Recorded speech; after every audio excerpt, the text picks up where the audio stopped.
Countdown to the last comic shop in 5, 4, 3, 2, 1. Soaring through the spaceways, it is now time for more of the last Comic Shop Podcast! That's right, we are opening our metaphysical comic book shop up to newbies to let them find their way underneath this giant comic book cosmos. Keeping the lights on for the oldies and the metaphysical moldies that want to learn about all the cool comic books that have been coming out in the last 10 years or so. You're absolutely right, Chad. And darn right I am.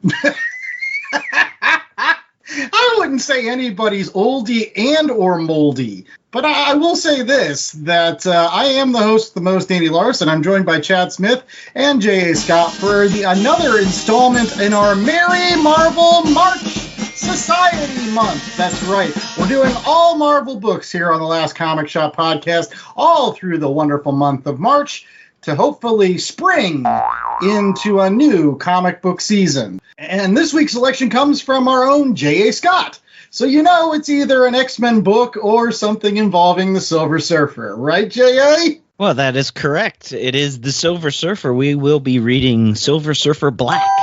Ooh. That 5-issue series from Donny Cotes and Trad Moore that came out a couple years ago, which you actually have in an omnibus, don't you, J.A.? I have it in omnibus. I also have it as a trade paperback and the digital version as well. Marvel got my money on that one. There you go. I wanted to make sure that they knew that someone's buying up the Silver Surfer stuff. But haven't you said on many occasions that that is the one thing that Marvel has not been putting out in recent memory is solid monthly Silver Surfer books? Yes. We haven't had a monthly Silver Surfer book since the Dan Slott, Mike Allred, Laura Allred Silver Surfer thing that came out. There have been some minis along the way. Some minis, yeah. There have been a bunch of mini series. Ron Lim and Ron Morris had a couple that are sort of very nostalgic. What I like about Silver Surfer Black is it's not the Dan Slott Silver Surfer. It's almost the anti-Dan Slott Silver Surfer, and it's in the modern telling of Marvel. You know, it's in continuity at the beginning of time, if you will. Yeah.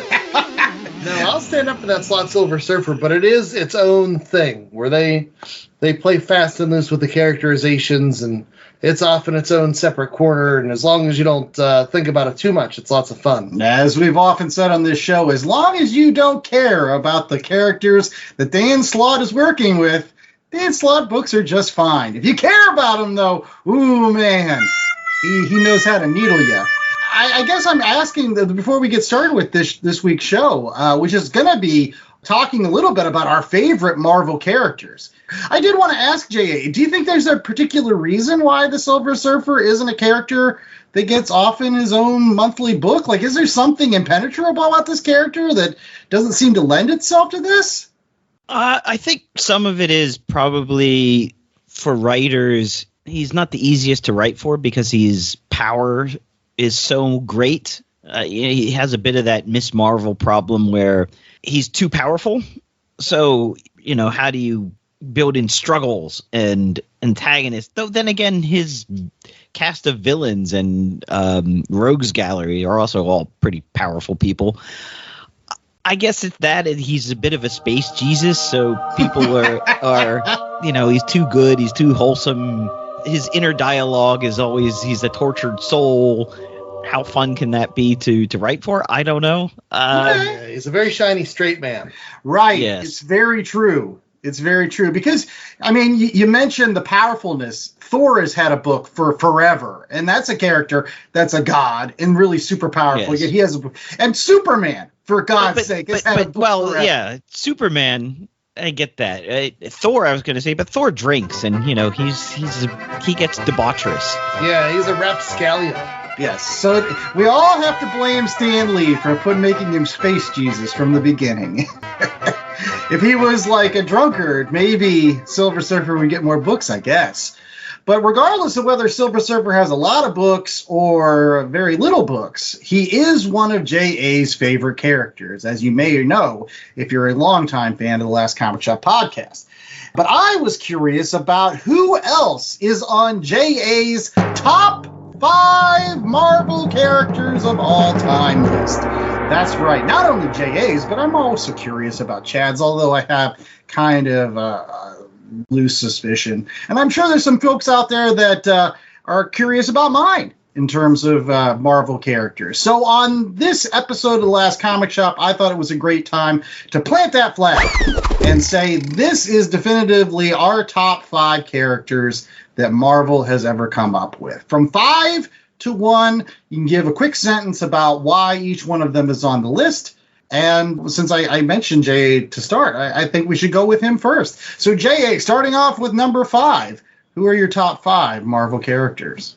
Okay, so as you said, it's going to be mostly X-Men and Silver Surfer in number 1. Starting off number 5, Mystique, and that's the comic book Mystique, and maybe the first X-Men Mystique, played by Rebecca Romijn, but not the Mystique played by Jennifer Lawrence, because Mystique, she's bad. She's supposed to be evil. She's not a superhero. She's not even an anti-hero.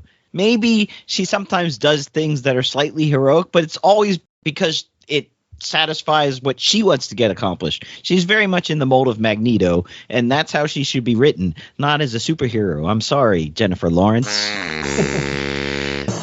Next up, Nightcrawler, because who doesn't love a guy with 3 fingers that can teleport and has a tail with a point on the end of it? I know a lot of guys with 3 fingers. They just have 2 more. Usually, oh, look at you, too. The mommy and the son, back there to back. There we go. Yep. And then we've got Kitty Pryde, now Kate Pryde, Shadowcat, one of the most powerful yet unassuming X-Men. Okay. Always found it interesting that she got to be an X-Men, but then all the New Mutants who are the exact same age as her had to be New Mutants. They're X-Babies. You can only have one audience surrogate at a time. Yeah, I guess so. I guess so. Was Kitty ever on the same team as Jubilee? No, because they had that's the surrogate. Like, that's the Claremontian surrogate character. Okay. Well, if you're going to go Kitty Pryde, you need her bestie, and that's Magic. Number 2. That's not surprising. I'd say number 2 with the bullet, but it's actually number 2 with the horns and the hoofed feet. Yet another one with a spiky tail when she wants to. I will ask, is it just because she's hot as hell? And I mean that literally. Like, she's hot as hell. Like, she comes from...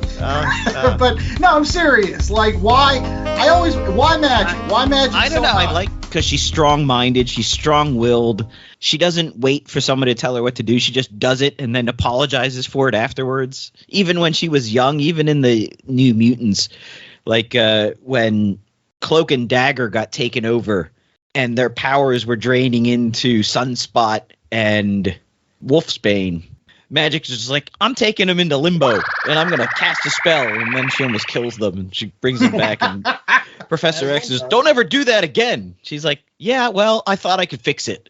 So long story short, attempted murder always will put somebody on J.A.'s list. And I like the fact that she's not just one thing. She's not just a mutant. She's got her mutant powers, plus she's a sorcerer. So it's combining 2 worlds in Marvel, which is something that it's rare to see, where someone can touch different parts of the Marvel universe. She does the magic stuff, and she also does the mutant stuff. All right. Well, why is Silver Surfer number 1? Well, I've just read his books forever since I started reading comic books. So, and I do like myself some Norrin Rad. His Rogues Gallery is fun and exciting. I love the cosmic nature of the storylines that he follows, and I love the idea somebody who's like a tortured soul and always willing to, at the end of the day, sacrifice himself for the greater good. Very cool. All right, well, it's time for Chad's 5 through 1. So, Chad, who's on your list, buddy? Cool, this is tough. Okay, so number 5, I'm going to go with Harry Osborn. Ooh. Particularly late 80s, early 90s Harry Osborn. I was lucky enough when I first started reading, I had some of his early adventures, and right after his dad passed away, where Harry Osborn was dealing with all kinds of issues and coming into his own.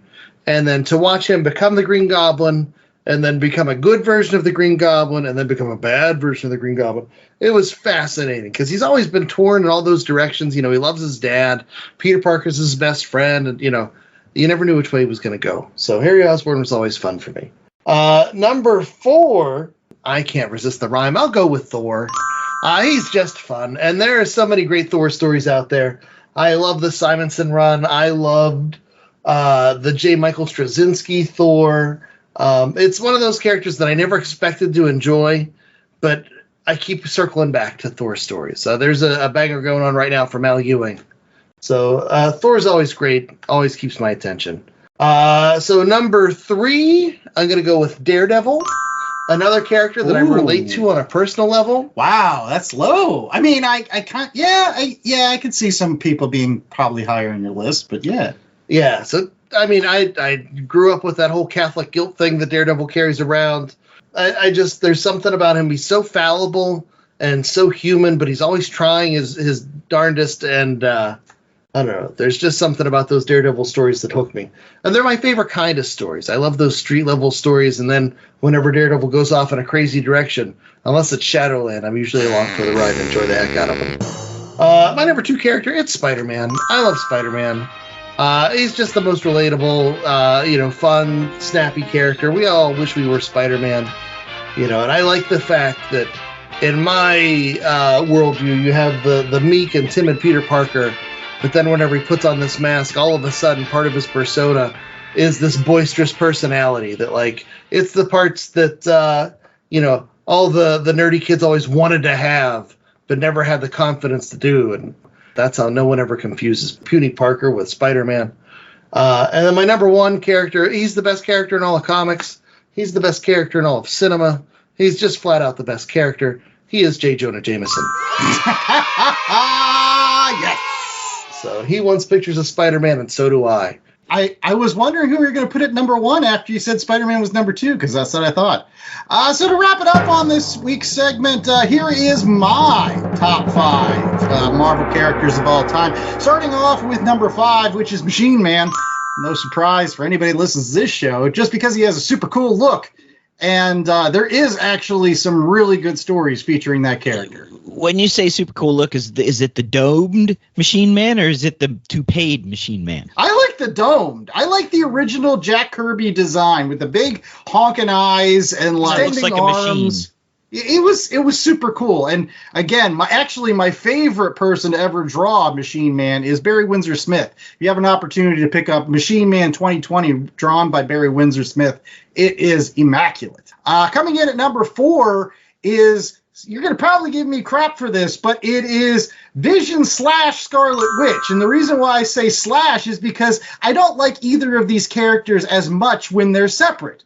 But you put Vision and Scarlet Witch in any single book, that's my couple. That's my OTP. That's my cheating. Comic That's book crap. couple. No. Yes. They're both. It makes sense. It makes sense, but you've just taken 2 slots. I have not. They're together in the same line. They are slashed. They are conjoined. They are a pair that cannot be separated. Number 3 is the first villain on the list, and that's Mysterio. Just because of all of the Rogues Gallery of Spider-Man, he has the coolest look. I think his powers are crap, but he has awesome look. I always thought if you gave him like Doctor Strange type powers, he would be the most ultimate bad guy ever. But unfortunately, the ultimate bad guy spot is taken by number 2, which is Doctor Doom, which is probably one of the best characters in comics of all time.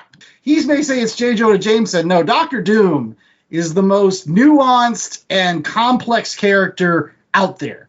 And I feel like anytime you get Doctor Doom in a story, as long as you know how to write him well and play into that complexity, man, that's going to be a banger every single time. And, of course, number 1 is Spider-Man, just because he's Spider-Man. Specifically, Spider-Man with a beard and 2 kids. No. I liked Spider-Man when he was a teenager, when I was a teenager. As he grew up, I wanted Spider-Man to grow up with me because he is the ultimate character that you can relate to. You want to be Spider-Man. You want to put on the mask and do the thwip with your fingers. And I will say this as a caveat, my absolute favorite Spider-Man is Black Suit Spider-Man. That is my absolute fave. Black Suit Spider-Man, that look, that costume, man, that is the most badass. Is that Black Suit Spider-Man with the regular web slingers or shooting out of the top of his? Oh, It's got to be tops. Like that's the coolest way to shoot a web is like out of the top of your wrist. Man, you don't have to flip over. You're just like straight out, man. That's straight out. Okay, Jay. While Andy was going on, who did you forget to add to your list? Lots of people. Yeah, I'm thinking Squirrel Girl. I'm thinking Cannonball. Did you know he's nigh invulnerable when he's blasting?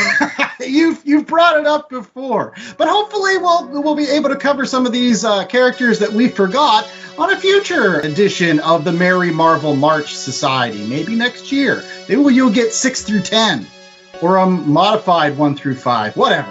One thing that's not modified is our read pile for this week, which is Silver Surfer Black, and that will be up right after these commercial breaks. BCWSupplies.com has everything a comic collector could need. Boards, bags, long boxes, and so much else for our ever so increasing collections. And you can save 10% on your total order by using promo code LCSPOD at checkout. Not only does this take 10% off BCW Supplies' already low prices, but it supports my favorite podcast, The Last Comic Shop. So get all your collecting gear at bcwsupplies.com and save 10% on your order with promo code LCSPOD at checkout. That's LCSPOD at checkout. Happy hunting! When 6 teenagers are caught in a devastating storm, they wake up the next day with unimaginable abilities. Now the same storm that gave them their powers has awoken an ancient evil set on destroying their home and the world at large. And it's up to them to stop it. In a world without heroes, they're here to kick some ass. Read Born a Storm, a new ongoing series for free at Born a Storm Comic on Instagram. Hashtag Born a Storm.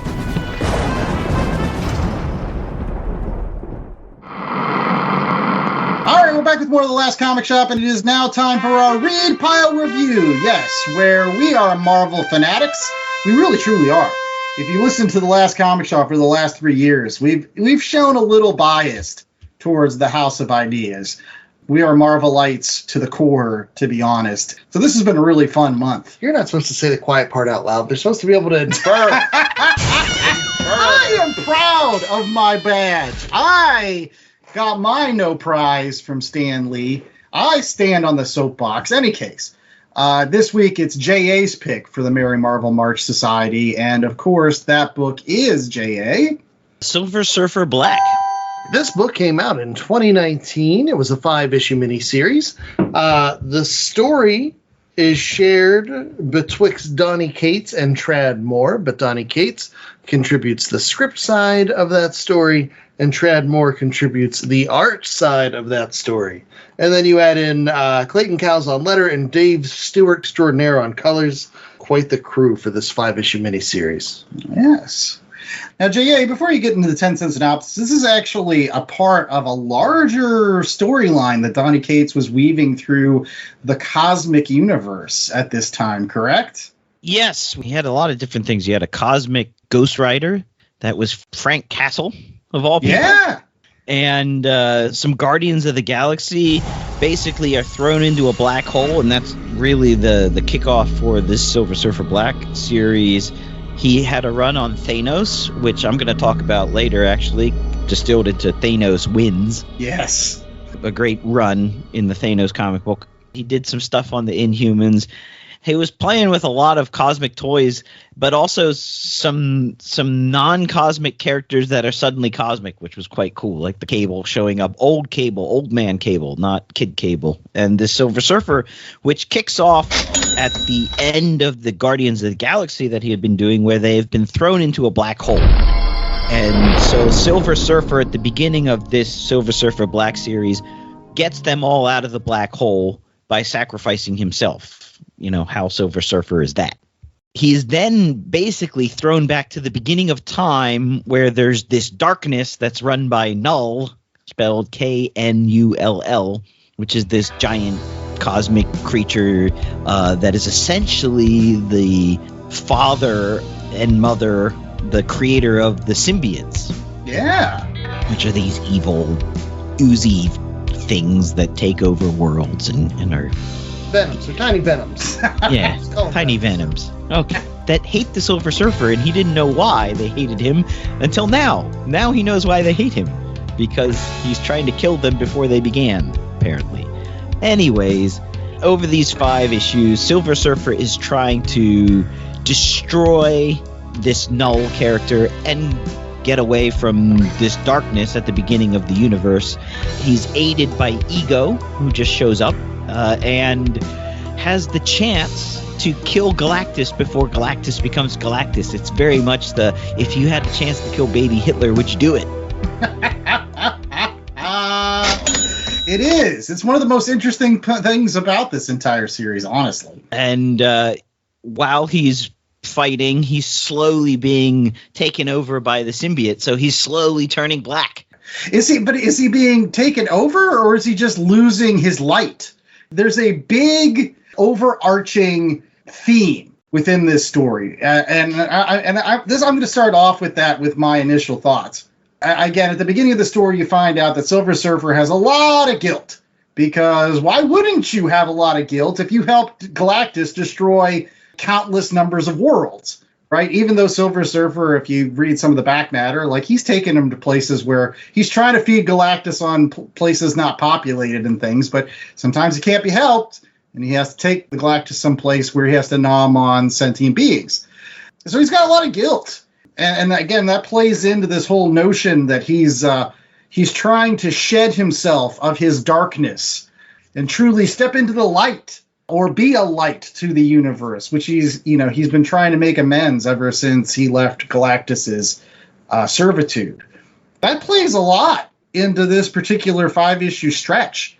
Basically, parts of his body as he's fighting Knull and trying to just survive, because I don't even think you said that, like, he was trying to kill Knull. I don't think that was the case at all. I think he was just trying to survive Knull killing him.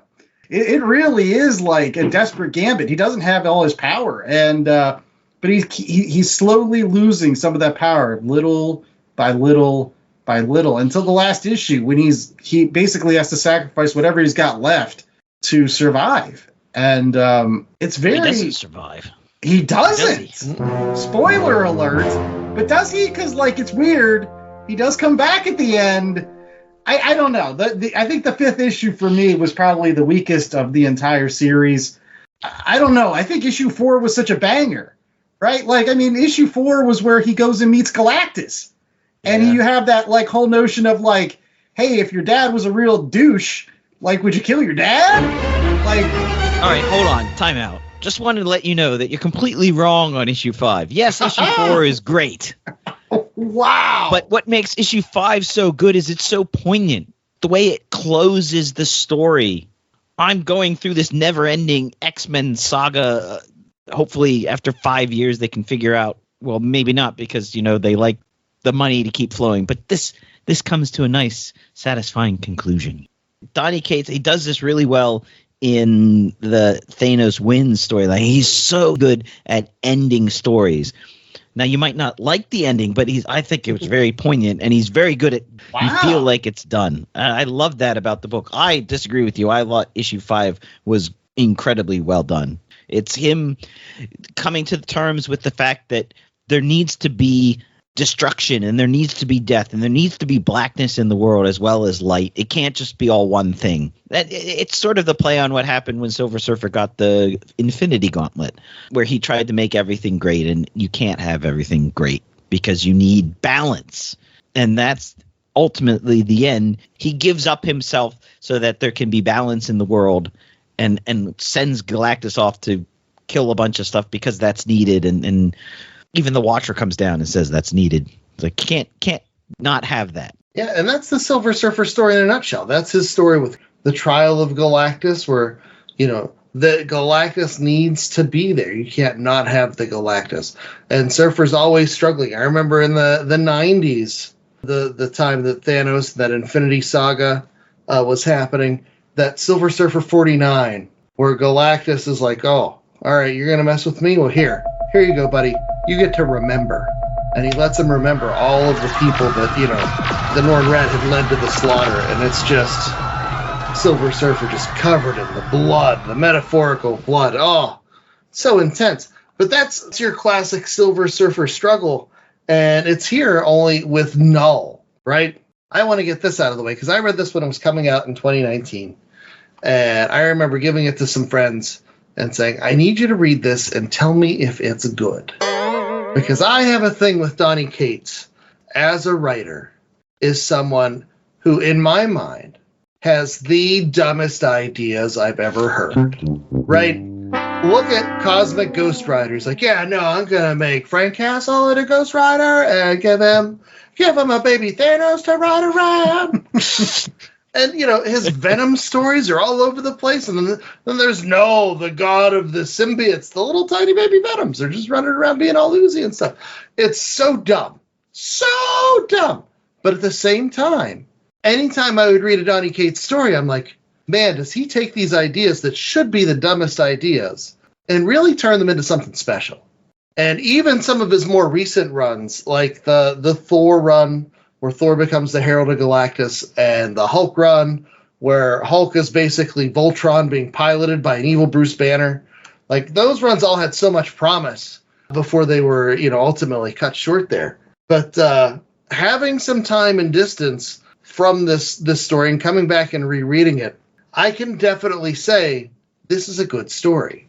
It's not just the Tradmore art, which we haven't touched on at all yet. Right. The Tradmore art in this is absolutely amazing. And for every format that Jay has this story in, was it single issues, omnibus, you have a trade, and the digital.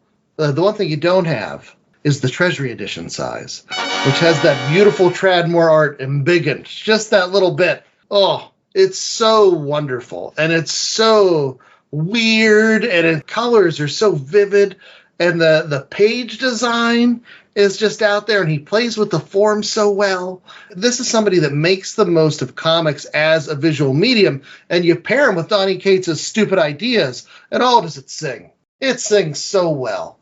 Going back and reading this, I was actually impressed with how much Cates brings to the story, and I'm like, wait a minute, I really have to give this guy his due, because it's a cohesive story.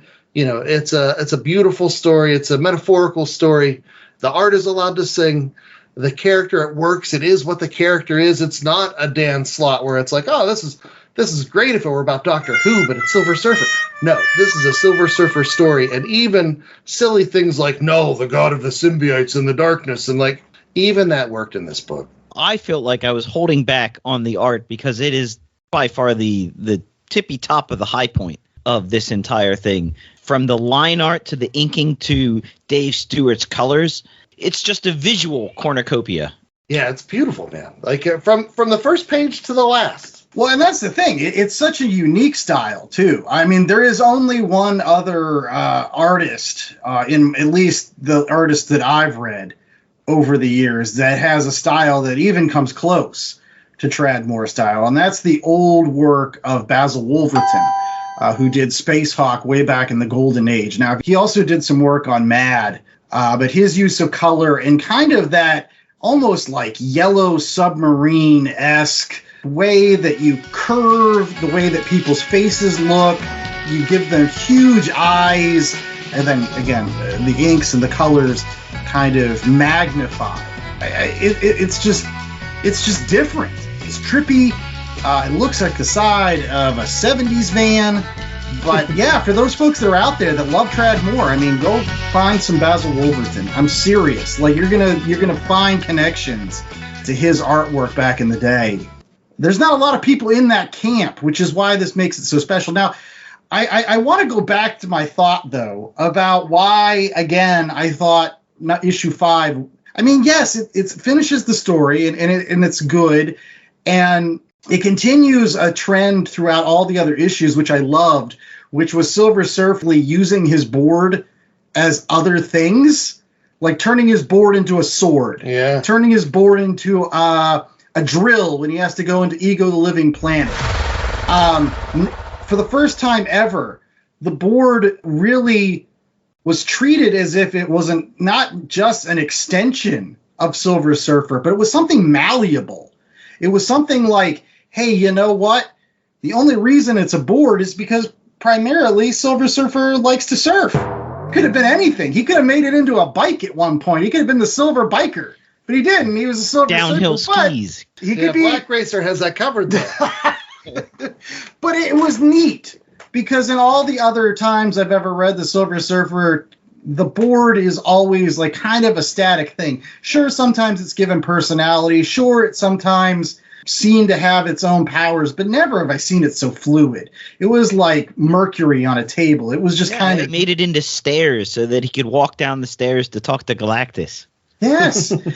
And so, despite there being a great segment in issue 5 where he basically has a sword fight with Knull, which was pretty awesome, I won't lie, it's just really hard for me to, like, escape the fact that you have that issue 4. Right? Like, issue 4 for me was like a Silver Surfer fever dream that I've been having for 1,000 years, which is like Silver Surfer finding Galactus way at the beginning of time and being like, hey, buddy, I'm going to kill you because you're going to end up ruining my life and giving me all this guilt and whatever. And he's like, how do you kill darkness with more darkness? You don't. You kill it with light. You kill it with hope and mercy.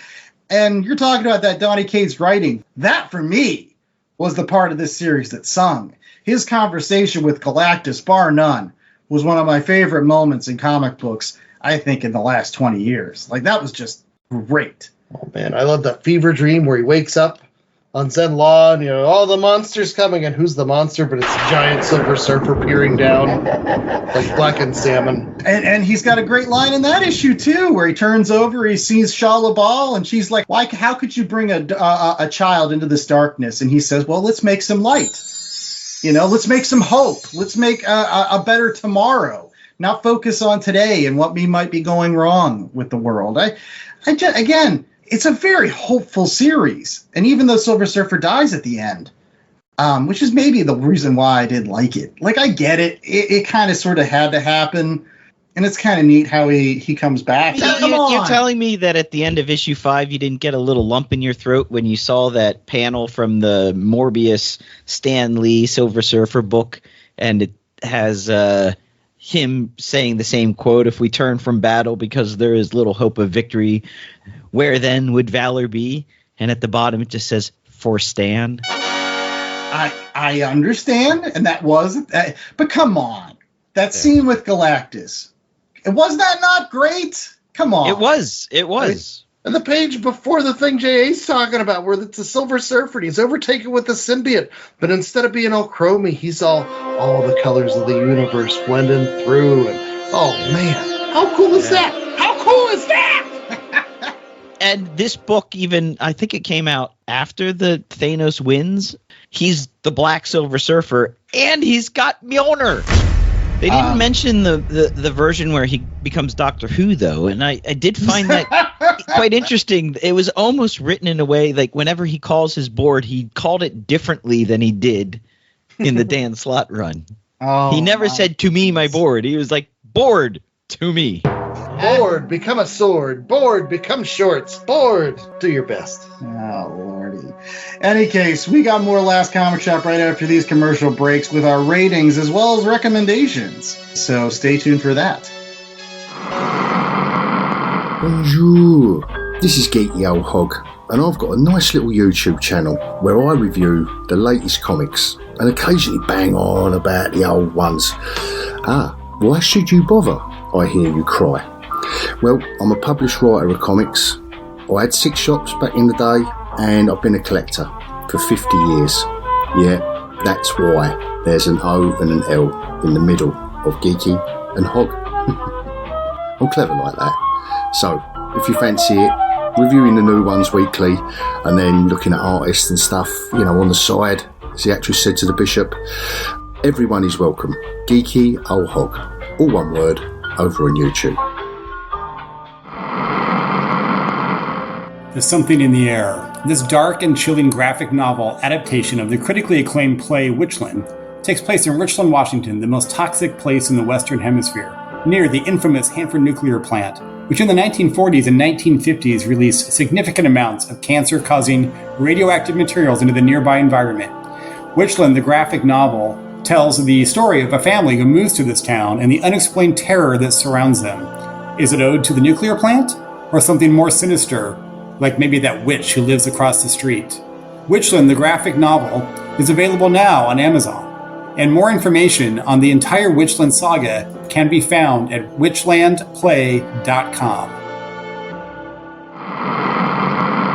All right, we're back with more of The Last Comic Shop, and it is now time for our ratings, where we don't have to call our board to me, my board. Why do you call it to me? I'm still staying. There's a great issue of the Dan Slott, Mike Allred run where they do this Mobius strip backwards and forwards. I talked about it. I'll talk about it till the end of time. It's a great issue.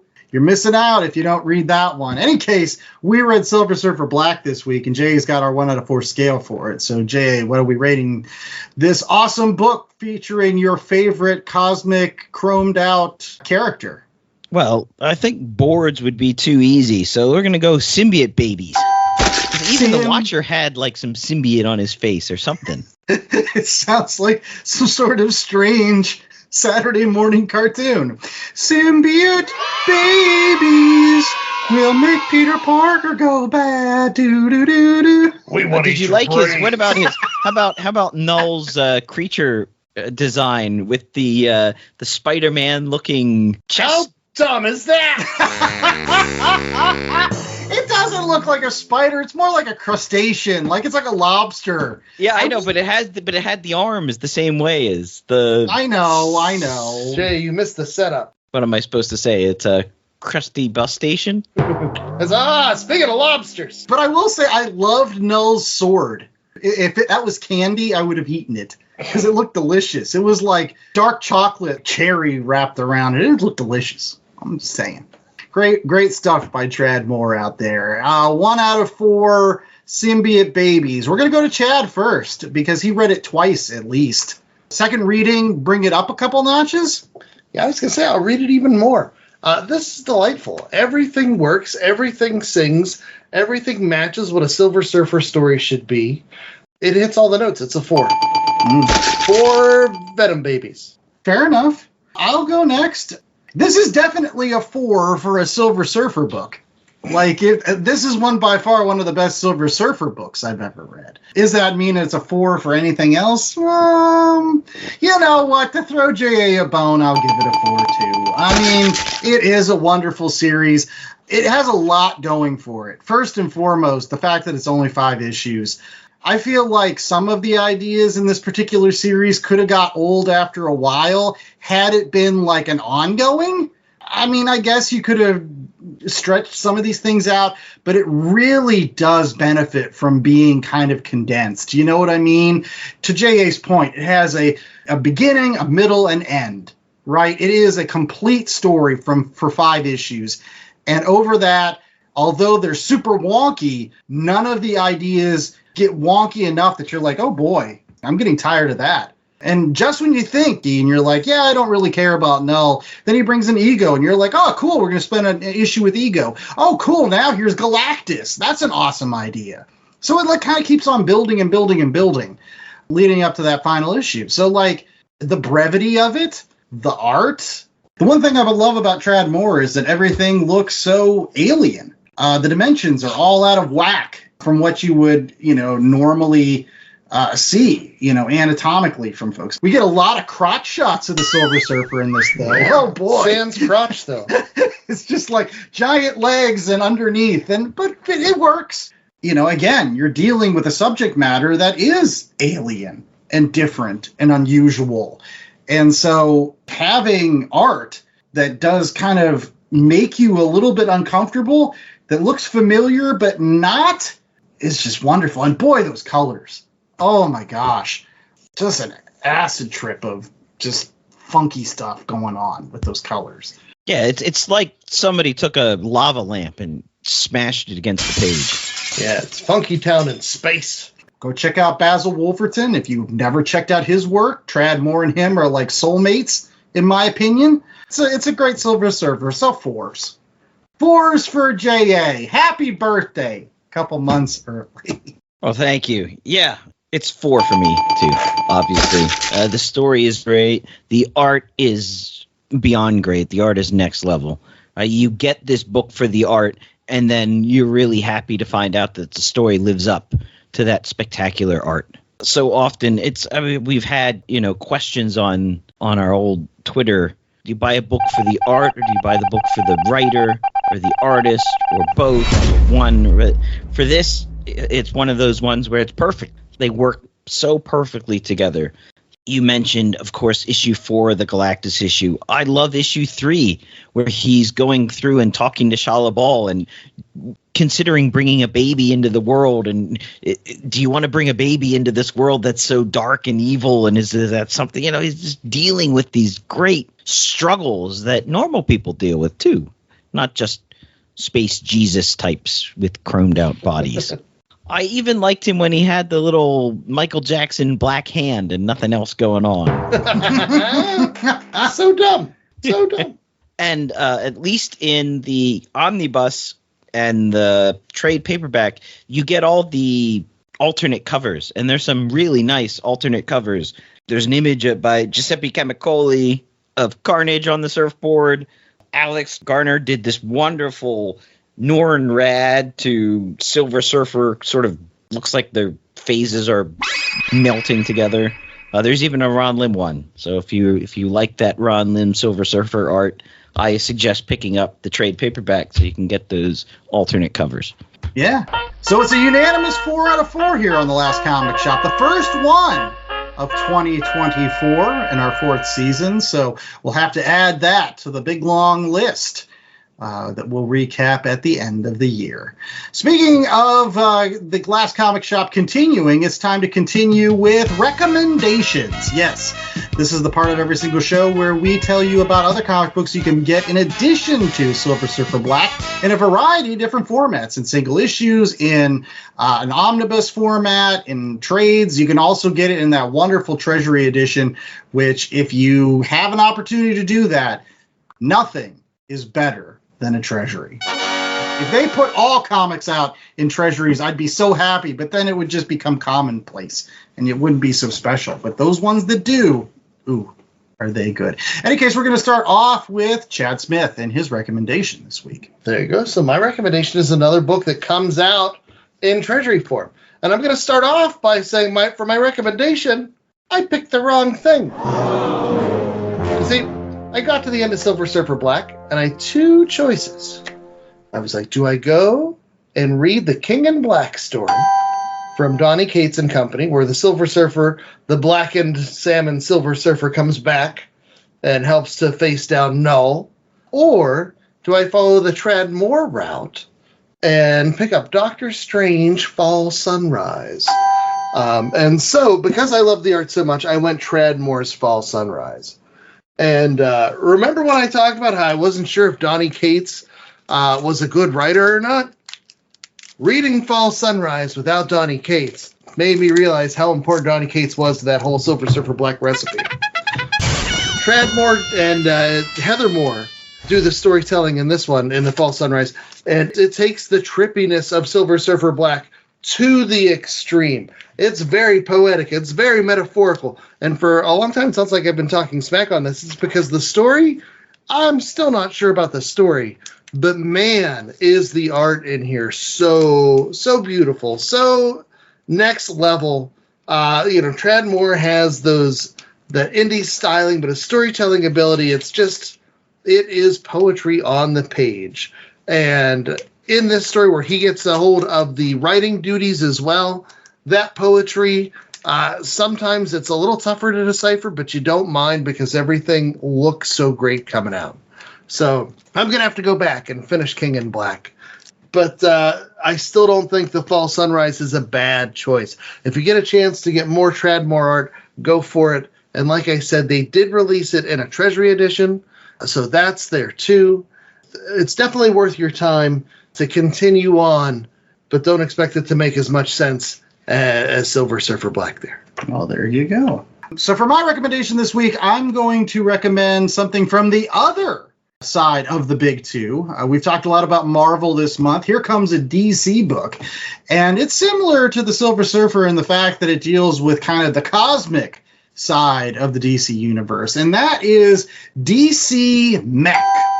It was a 6-issue miniseries that was released a couple of years back, and it really tells a story about what if you like merged all of the common parts of like the DC mythology, like the Justice League and how they battle Darkseid on Apocalypse, and how Darkseid is trying to look for the anti-life and trying to take over Earth, and he's got Caliban and Granny Goodness and all of those new gods, bad guys helping him. And at the end of the day, Superman's the guy that goes toe-to-toe with Darkseid. Just take all of those cool ideas and then just merge it with Robotech. Yes, that's right. In which Superman really doesn't have powers per se, but he has an awesome set of mech armor. That's right. In fact, everybody does.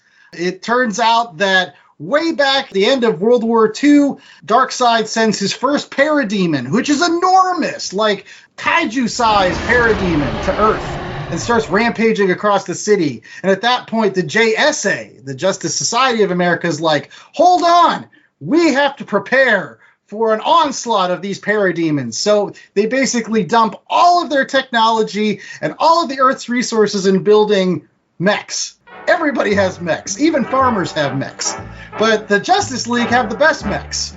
Batman and Wonder Woman and Green Lantern and Flash, they all have mechs. And then Superman lands, and he's the last son of Krypton, who also has mechs. And they all go out with spaceships led by Lex Luthor, and they fight Darkseid, who eventually turns into a planet-sized mech and tries to eat the Earth. It's kind of neat. And if you have young kids that love the manga, love the anime, love the idea of giant robots fighting kaijus, you take that idea and you just marry it with characters that they already know, like Superman and Batman and the Flash and Wonder Woman. And I think it hits it out of the park. So speak up DC Mech. It was written by Kenny Porter with art by Baudelaire Rivas. J.A. All right, I am going to stay on the Donny Cates run. We mentioned it earlier a couple of times. I'm going to recommend Thanos Wins by Donny Cates with art by Jeff Shaw and colors by Antonio Fabella. Basically, future King Thanos is having trouble defeating the Silver Surfer because he has Thor's hammer, and they're fighting a never-ending, never-winning war. So Thanos sends Cosmic Ghost Rider, who is also a Herald of Galactus now. So dumb. And also Frank Castle. It's so dumb. Him back in time with a fragment of the Time Stone to get current-day Thanos. They bring him in the future to help King Thanos defeat the Silver Surfer, which he does. Then the Thanoses are like, you have to help me, you have to help me. And it's like, a king never begs. And so Thanos goes back, and then the ending is so poignant. I'm not going to ruin it for anyone. But you get all these great ideas. You get Galactus turning Frank Castle Ghost Rider into a Herald of Galactus. You get Silver Surfer in his black with the hammer of Thor trying to smite everyone. You have Thanos powering up the Time Stone with Silver Surfer's corpse after he's been killed. It's just, there's so many weird ideas going on in this. It's available in trade. You can also pick it up as part of the Marvel Cosmic Universe by Donny Cates Omnibus that also has Silver Surfer Black in it. I agree that it's an awesome series as long as you like Thanos, because he's super uber powerful in this, right? To the point where it's just like, oh man, like isn't anybody gonna beat this guy? He's like a big bully. But there's a great scene where he blows Galactus' head. Galactus is running at him with a giant gun. I don't know why Galactus would have that big of a gun, but whatever. He's running across this planet, and like just Thanos is just laying there and just blasts his head clean off. It's so brutal, but so magnificent at the same time. Kudos for that recommendation. Love it, love it, love it. Before we jump out of this area, I do want to just send positive wishes out there for Donny Cates on a human front. So I don't know if you guys know some of the real life story of what's been going on with that guy, but he has been through the ringer. And as much as his stories, I like to tease about, he takes these dumb ideas and makes them fun. He has, experienced a soap opera of a life in the last couple of years, including but not limiting to having a case of amnesia that's wiped out large chunks of his memory. And so you just hope the guy gets back on his feet and is able to bring these dumb ideas back to life again in the awesome way that he does. So I don't know. For as much smack as I've talked on Donny Cates, I wish him nothing but the best and hope to see a full return from him. Absolutely. Yeah, he brings all that bombast from the 90s. Really, he does. It's sincerely the same thing as Rob Liefeld and all those characters in terms of the art. He just did it with the writing, which is awesome because you need that. You need that on both sides of the equation. You need bombast once in a while. It makes for good comics. Yeah, there aren't enough writers out there that have those wacky ideas that they can bring to life and tell a good story with it from the start to the end. Yeah. Any case, one thing that we're hoping that you stick around for from the start to the end is all the episodes of The Last Comic Shop, because we get like this awesome part at the beginning where we talk about all kinds of different things, and you get a read pile in the middle, and then you get recommendations, and then you get us talking about where you can find our podcast, which is www.lastcomicshoppodcast.com. You can rate, review, and subscribe, and we hope that you do, not only on any of those podcasting platforms, but also YouTube, as we wrap up the Merry Marvel March Society next week. And it's a double feature, because not only is it going to be a part of the Merry Marvel March Society, but it's also a precursor to Movie Mayhem, which we've got coming up in a couple months, when we cover not only a comic book series, but also a movie to wrap up the month. That's right. We're going to have the movie being one of the few Marvel movies we've never covered on this show, Venom #2. That's right. We're going to see if Venom 2 is just as good and crazy as Venom 1 was. But stick around not only for that, but a real slice of wonderful 90s. You thought symbiotes were great? Oh man, you haven't lived till you've heard our review of Spider-Man Maximum Carnage. That's right. I've been waiting 6 years to do Maximum Carnage on this show. All 14 issues of that tremendous crossover. And I think it's one of the few Spider-Man-led world events that ever happened in Marvel. So I just threw up. So make sure that you're sticking around next week for all of that here at the Last Comic Shop. Chad? Talk about strangling baby Hitler. Go back to Maximum Carnage. Oh. It might be better the second time through it. You never know. No thanks. He's just trying to justify all those. How many copies of each issue did you buy originally? I at least had 2 or 3 of issue 1. Was it a 14-parter or 18-parter? I think it was. It's too many damn parters. It's a lot of parts. I think it was 14, but I could be wrong. Oh, man. All right. So we might be the Last Comic Shop podcast for now. But we don't want to be the last comic shop. So we always encourage everybody to get out there and support your local shops. Go out there and find things like Silver Surfer Black from Donny Cates. Find things like the Doctor Strange Fall Sunrise by Trad Moore. Find things like DC Mech from those guys Andy talked about. Voldemort. The one that will not be named. His art's great in this. And then JA's pick was Thanos Wins, which was the tail end of the Thanos series, also written by Donny Cates with Jeff Shaw on art. All those things are great, and there's tons more at your local comic shop, so check them out. And then circle back to the website, www.lastcomicshoppodcast.com, where you could perhaps find some cool merch to wear to said comic shop. What do we got this week, J.A.? We got T-shirts that go from silver to black depending on the light. You know, you see it one way, it's like black. It's kind of silvery the other way.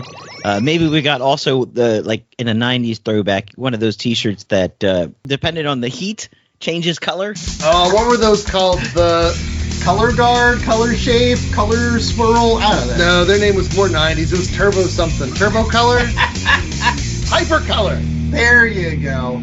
All I know is you remember those T-shirts you could get in the old 90s Marvel issues? Like you get like the Ghost Rider shirt or whatever. I always wanted one of those Venom ones with like the awesome, then they eventually came out with them later. Like you could just get them at Spencer's or whatever. I'm sorry, but back in the day, you could could all be all of Ghost Rider shirts. I think Chad has one. Is the Ghost Rider glow in the dark head? There you go. You can't go wrong with the glow in the dark Ghost Rider. That is true. That is true. You can't go wrong with more of The Last Comic Shop. Until next week, I was the host with the most, Danny Larson. I was joined by Chad Smith and J.A. Scott, and we hope that you stay safe, stay silvery. I think that's a word, silvery. Why not? And remember that we're going to be reading Maximum Carnage next week. That's all I got to say. It wasn't that bad. You had Carrion, you had Shriek, you had Demo Goblin, the Doppelganger. It was that bad. It was worse. Deathlock's in that. Remember Deathlock and how stupid he looked?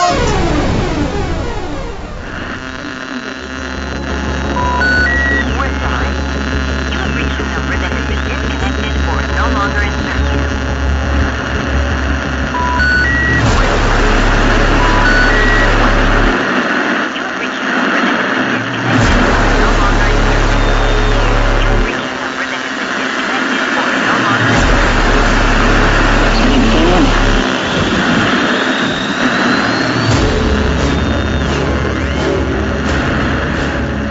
The Last Comic Shop podcast was a 2024 Black Angus production.